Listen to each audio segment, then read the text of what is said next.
변호사 최백인 교수님 나오셨습니다. 안녕하십니까? 네, 안녕하세요.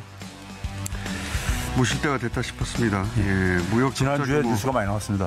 엄청 많이 나왔어요. 네. 예, 이거 굉장히 눈에 확 박히는 문구인데 66년 만에 무역 적자가 최대다. 재정 수지도 무역 수지도 이 적자인 건 IMF 이후 처음이다. 그리고 환율도 글로벌 금융위기 이래로 가장 높다. 경제 관련해서 굉장히 나쁜 지수들이 많이 쏟아졌습니다. 네. 네. 무역 적자가 계속된다는 얘기는 계속 있었는데 쭉 이어지나 봅니다, 지금. 예, 그렇습니다. 지금 8월 20일까지 그러니까 집계가 된 거죠. 8월 달은 아직 다 안 끝났으니까요. 안 끝났는데. 예, 근데 이제 255억 달러로 반올림해가지고요. 근데 7월 이전까지의 무역 적자액이 있었는데 150 얼마인가? 153억 달러요. 근데 그게 255억이면 지금 8월 들어서만 100억이 넘는다는 거잖아요. 그러니까 5월 달부터 네. 무역 적자 폭이 증가해 가고 있어요. 계속. 예.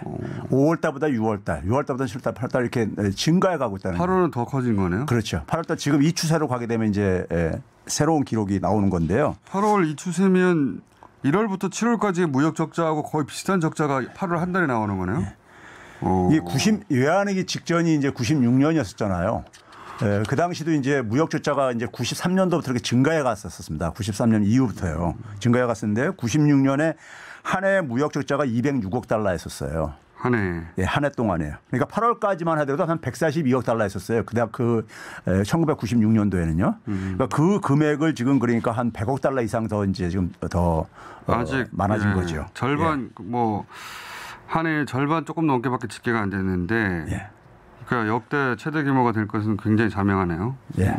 이미 역대 확정이죠. 최대 규모지만 예. 확정이지만 예. 그 정도가 역대 가장 무역 적자가 심했을 때 한 2배 이상 될 것 같네요. 예. 게다가 환율도 지금 계속 올라가더라고요. 이게 이제 이유가 있는데요. 지난주 말에 이제 그러니까 한국은행에서요. 예. 국제투자 대조표라는 것을 발표를 했어요. 상반기 거를요. 예. 국제투자 대조표가 무슨 내용이냐면은 한 나라의 대외적인 자산하고 예. 대외적인 부채를 정리한 거예요. 자산과 부채. 우리나라의 그러니까 해외 자산과 해외 부채를요. 예. 정리한 건데 여기에 이 자료를 보게 되면은 지난 6개월 사이에 예. 6개월 사이에 이제 그러니까는 우리나라 이제 그러니까 소위 말해서 그 해외 부채 같은 경우도 단기 부채가 있고 장기 부채가 있습니다. IMF가 그 단기 부채 때문에. 그렇죠. 단기 부채는 말 그대로 그러니까 우리가 단기 내에 상환을 해야 되는 부채들이란 말이에요. 그렇죠. 그래서 이게 이제 굉장히 중요한 이제 액수인데 단기 부채를 막을 수 있는 것은 결국 뭐냐면 외환보유액입니다. 이게 이제 흔히 이제 준비자산이라고도 이제 표현을 하고 그러는데 외환보유액인데 이 외환보유액 대비해 가지고 단기 외채 비중이 지난 6개월 사이에 큰 폭으로 증가했어요. 그러니까 35.6에서 41.9로 이렇게 증가했는데 이 41.9%가 2011년 이래 최고치입니다. 이게 10년 전 수준으로 돌아간 겁니다. 그러니까 글로벌 금융위기 이후 최고 높은 수준이다. 그런데 이제 이렇게 되게 된 이유가 뭐냐면요. 예. 이렇게 되게 된 이유가 뭐냐면은 우리가 이제 외화를 이제 차입을 해야 될 게 아닙니까? 예. 정부가 됐던 아니면 은행이 됐던 하여간 기업이 됐던 간에요. 대출을 할 때 그 이전 6개월 이전 같은 경우는 주로 이제 장기 외채로 이제 그러니까 우리가 차입을 해왔었어요. 그 작년 초에 그 금리가 역사상 가장 낮다고 우리가 그렇죠. 프랑스보다도 낮다. 그래서 그렇죠. 역대 가장 신용이 좋다 그러지 않았었나요? 그랬었죠. 그게 지금 1년 사이에 이렇게 바뀐 거예요? 예. 그러니까 장기 외채로 주로 이제 우리가 자금을 조달을 해야지만이 우리가 좀 이제 상환하는데 부담이 적잖아요. 예. 그렇죠. 그런데 장기 외채로 이 조달하는 게 크게 감소를 하고 단기 외채가 이제 급증을 한 거예요. 지난 6개월 사이에요. 그러니까 이제 외국에서 볼 때는 그러니까 해외에서 이제 길게 안 빌려준다는 얘기죠. 단기 자금 조달에 이제 그러니까는 이게 저게 걸린 거죠. 이제 중에 그러니까요. 거기다가 이제 외환 보유액까지 감소를 하니까는 외환 보유액도 많이 감소하고 단기 외채는 급증하고 외환보유액은 또 급감하고 그거 그러니까 IMF의 패턴이었는데. 당연히 그러니까 이게 이제 그 상환 능력이 해외 상환 능력이 이제 그러니까 떨어지는 거죠. 외환 보유액은 왜 급감했습니까? 이제 이게 무역 수지가 적자되고 그러니까는 환율이 올라가면서 환율 방어에 이제 그러니까 투입을 하고. 예. 환율 방어에 투입하는데도 지금 계속 환율이 올라가는 거예요? 그렇죠. 그러니까 우리가 이제 그러니까 외환 보유가 이제 그만큼 이제 그러니까 충분치가 않은 거죠. 어떻게 보면요. 상대적으로요. 그래서 지금 이제 우리가 금융위기 이후에 환율이 지금 최고라고 하지만은 금융위기 때 같은 경우는 이게 이제 그러니까는 그 당시 세계적인 금융위기로 인해 가지고 한 7개월 정도 이렇게 이제 일시적으로 그래 됐는데 지금 우리는 환율이 지금 1월 달부터 계속 지금 올라가고 있는 상황이거든요. 그때는 한 7개월 상간에 벌어진 일이고 예. 지금은 1월부터 8월까지 계속 이어지고 계속 있다. 올라가고 있는 이런 상황이 앞으로도 계속 될 것 같으니까. 그렇죠. 지금 뭐 환율이 떨어질 것 같은 전망을 하는 경우는 거의 없잖아요, 지금요. 그러니까 그 글로벌 경제 위기가 그야말로 글로벌한 요건 때문에 한국까지 닥친 건데 그게 그렇죠. 아니라 지금은 그때보다 훨씬 더 나쁜 상황이 된다는 얘기네요. 그렇죠. 이제 문제는 뭐냐 아까 얘기했듯이 우리나라가 그러니까 방어 능력이 약하다고 이제 그러니까 이게 인식이 되면은 시장에서 결국은 자금이 그러니까 유출될 가능성이 있는 거죠. 더군다나 한미 간의 금리가 역전됐잖아요. 그런 가운데 그러니까 우리하고 미국하고 금리가 이미 역전된 상황인데 이게 점점 더 벌어지지 않을까요? 그렇죠. 지금 이제 그러니까는 흘러나온 얘기가 한국은 이제 8월 26일 날 이제 그러니까 금통위가 열려 있고 0.25 뭐 얘기하잖아요. 9월 달 지금 3회씩 남아 있습니다. 양쪽 다 3회씩 남아 있는데 한국은 지금 그러니까 뭐 0.25씩 점진적으로 가겠다 이제 미국은 0.75씩 올리잖아요. 그렇죠. 이렇게 이제 미국은 이제 그러니까는 이게 만만하게 봤다가 잠깐 이제 만만하게 봤다가 이게 상황이 그러니까 잘못하다가는 그러니까는 과거의 그 패착을 다시 되풀이할 수 있다. 70년대 스탑앤 고우식으로 이렇게. 그러니까 이 정도면 됐다 싶어서 풀었더니 다시 물가가 그렇죠. 상승하고 그걸 반복할까봐 예. 이제 한 0.5로 줄일까 그 상승폭을 그런 전망도 있었는데 그게 아니다. 그러니까 최근에 이제 그러니까는 이 달러가 강세 보이는 이유가요. 뭐냐면은 괜히 연준에서 그러니까 완화적인 이런 분위기를 조성을 해가지고 그러니까 오히려 이게 이게 인플레를 잡으려면은 긴축 심리를 형성시켜야 되는데 오히려 그걸 방해하고 있다 이런 얘기가 나오면서 다시 이제 분위기가 반전되면서 이게 나타난 거거든요. 그럼 우리하고 미국의 기준금리가 역전된데 이게 점점점 차이가 벌어지게 그렇죠. 연말쯤 되면은 그렇죠. 네. 그러니까 그런 점에서 그러니까는 그것도 우리한테 나쁜 거아니에요. 제가 볼 때는 그러니까 우리가 금리 못 올리는 이유는 부동산 시장이라든가 가계부채 뭐 이런 것들 그렇죠. 때문이잖아요. 예. 그러니까 그거를 그러니까 지금 시간 벌기 하기 위해서 오히려 그러니까는 악재를 더 쌓는 거죠. 지금은. 예. 근데 어차피 우리도 금리 인상할 수밖에 없거든요. 당장은 악재를 쌓고 있는 것이다. 그렇죠. 이거 터지게 돼 있다.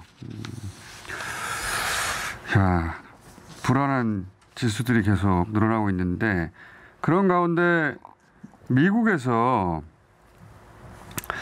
법안에 그 바이든 대통령이 사인을 했는데 한마디로 말하면 중국산 부품이 들어가는 전기차는 그리고 그 전기차를 미국에서 조립하지 않으면 미국은 보조금 줄 수 없다. 예.